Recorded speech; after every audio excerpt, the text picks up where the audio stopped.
चीज में, सब चीजें हमारी प्राण शक्ति को बढ़ाती हैं। बस प्रकृति निर्मित ही होनी चाहिए, मानव निर्मित नहीं। ये विशेषता है इसमें।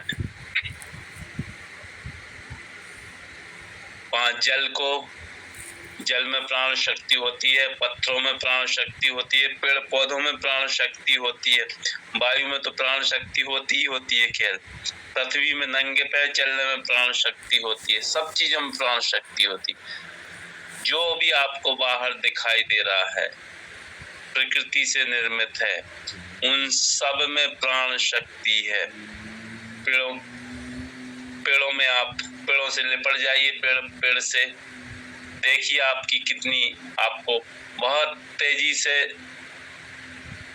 झंझनाहट महसूस होगी, साथ में अपने शरीर में कुछ जाता हुआ प्रतीत होगा, वाइब्रेशन। जैसे हमारे रक्त की नलिकाएं चलती हैं, ब्लड वेसल्स चलती हैं, वैसे ही पेड़ों से लिपटने से, गले लगने से वैसे ही होता है। जो बहुत पुराने पेड़ हों, जिनमें बरगद और पीपल के वृक्ष सबसे ज्यादा उपयोगी होते,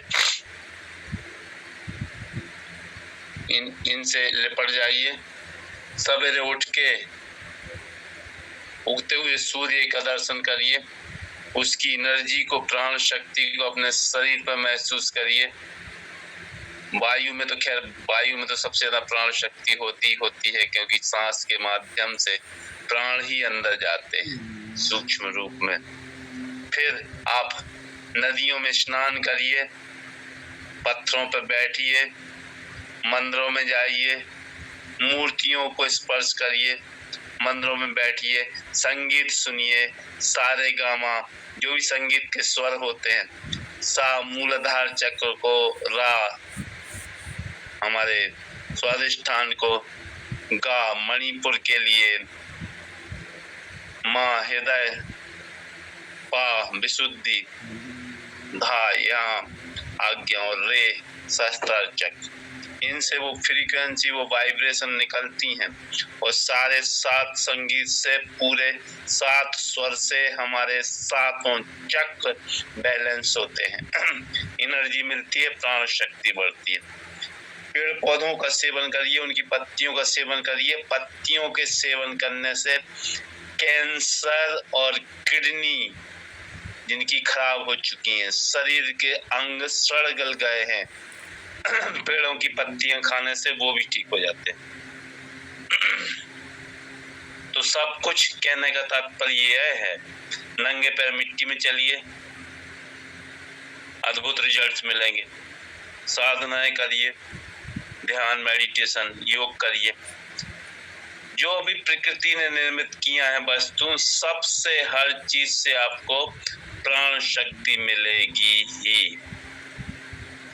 चाहे आप सेवन करें, चाहे उनके संपर्क में आए, चाहे छुएं उनको, स्पर्श करें, कुछ भी करें, प्राण शक्ति आपकी बढ़ेगी। बस आप प्रकृति के संपर्क में रहिए, प्रकृति से दूर मत हटिए।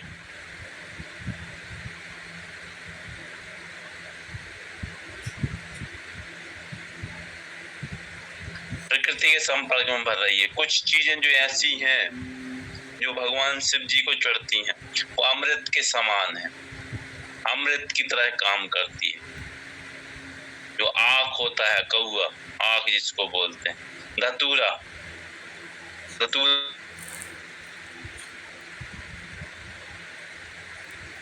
हुई, भांग, मैरिजुआना जो प्रतिबंधित है,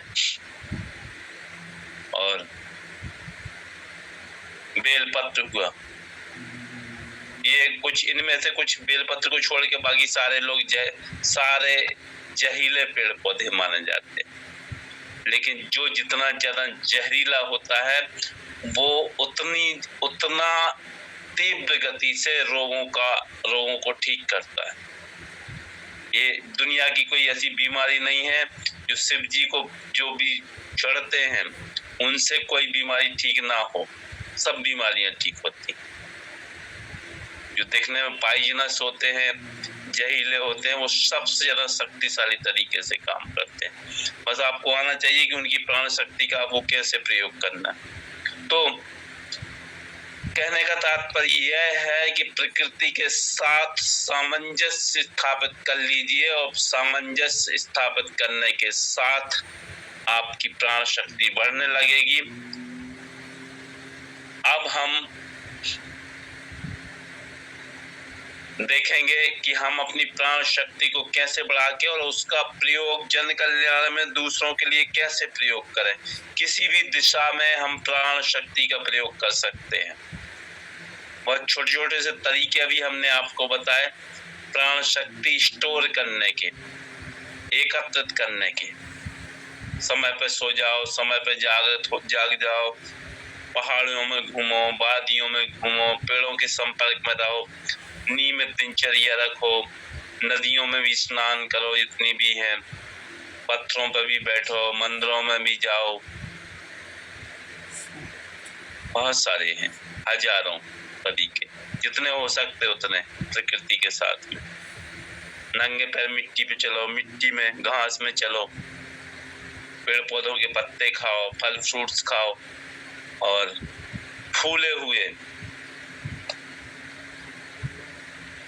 बीज अंकुरित नहीं खाना है, फूले हुए खाना है, फूल जाए जो।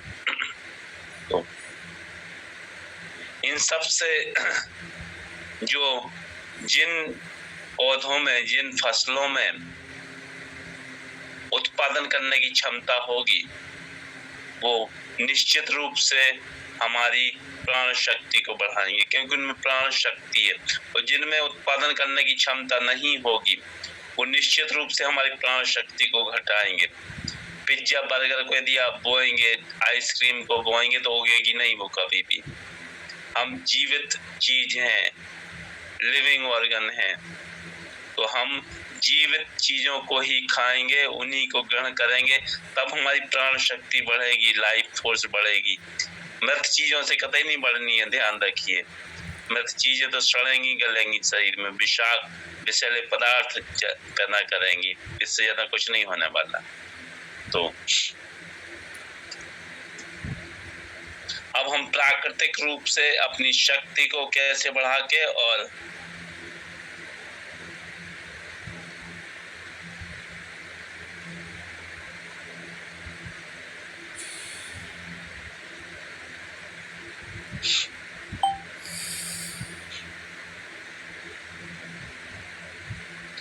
ध्यान रखिए अंकुरित अनाज नहीं खाना है आपको, मधुमेह गाइड किया जाता है। अंकुरित अनाज जहरीले हो जाते हैं। पशु पक्षी जो है ना, पक्षियों को जाल डाल के देखिए, अंकुरित अनाज कभी नहीं खाते पक्षी। अंकुरित अनाज खाने लगेंगे तो पूरे खेती खत्म हो जाएंगे।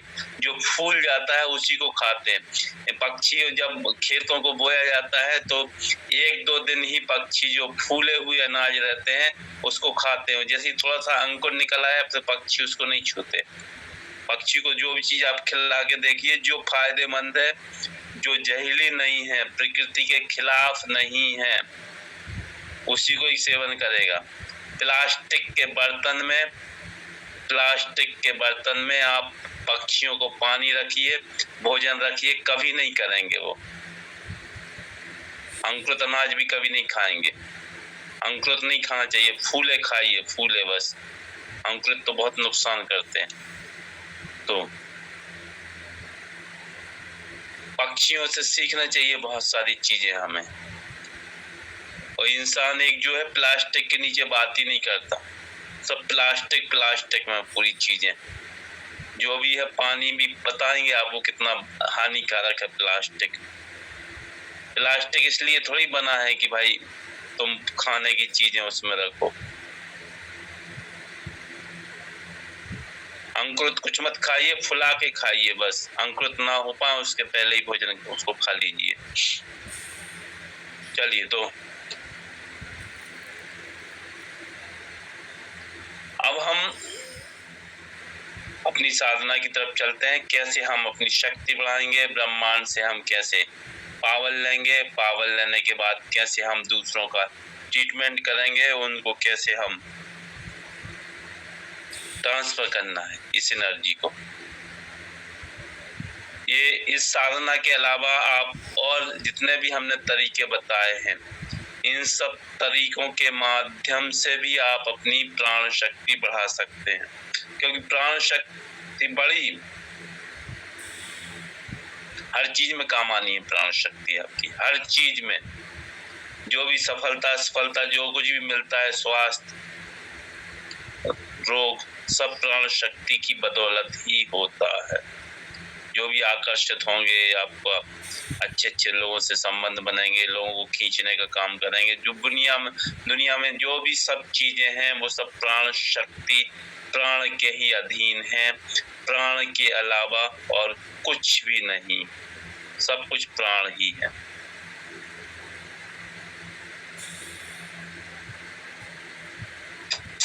से इनका वर्णन किया गया। चलिए, तो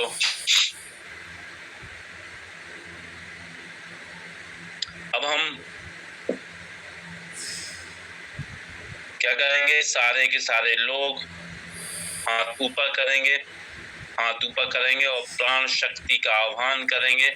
और जैसे प्राण शक्ति का आह्वान करेंगे और प्राण शक्ति आपके अंदर आने लगेगी, सबको फील होगी, अभी सबको महसूस होगी। और इस प्राण शक्ति को आह्वान करने के बाद अपने शरीर में स्थापित करेंगे। और स्थापित करने के साथ फिर जिस भी व्यक्ति को देना है, दूर वाले को या पास वाले को, दूर वाले को देना है तालबद्ध प्राणायाम जो आपको बताया था, तालबद्ध प्राणायाम के साथ में देंगे। और पास वाले व्यक्ति को यदि ये देना है, ध्यान रखिए, ध्यान से सुनिए, पास वाले व्यक्ति को यदि हमें देना है तो हम सुरक्षा कवच के साथ में, विविध मंत्रों के साथ में और सुरक्षा कवच के साथ में इसको देंगे। खुद का सुरक्षा कवच भी और दूसरे का सुरक्षा कवच भी। साथ में अपना आभा मंडल बढ़ा के देंगे और दूसरे का भी आभा मंडल हम शुद्ध करके रखेंगे। तब आपको चमत्कारिक रिजल्ट्स मिलेंगे। आप ऐसे ही कुछ भी तरीके से कैसे भी करते रहेंगे तो आपको वैसे मिरेकल रिजल्ट्स नहीं मिलेंगे कि एक ही बार में व्यक्ति ठीक हो गया। तो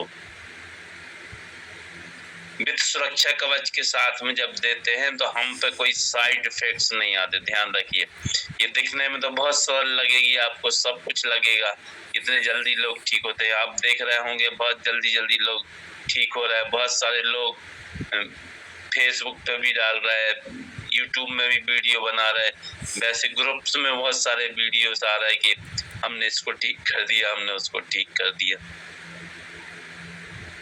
तो बहुत तेजी से काम करती है, बहुत तेजी से, अद्भुत तरीके से।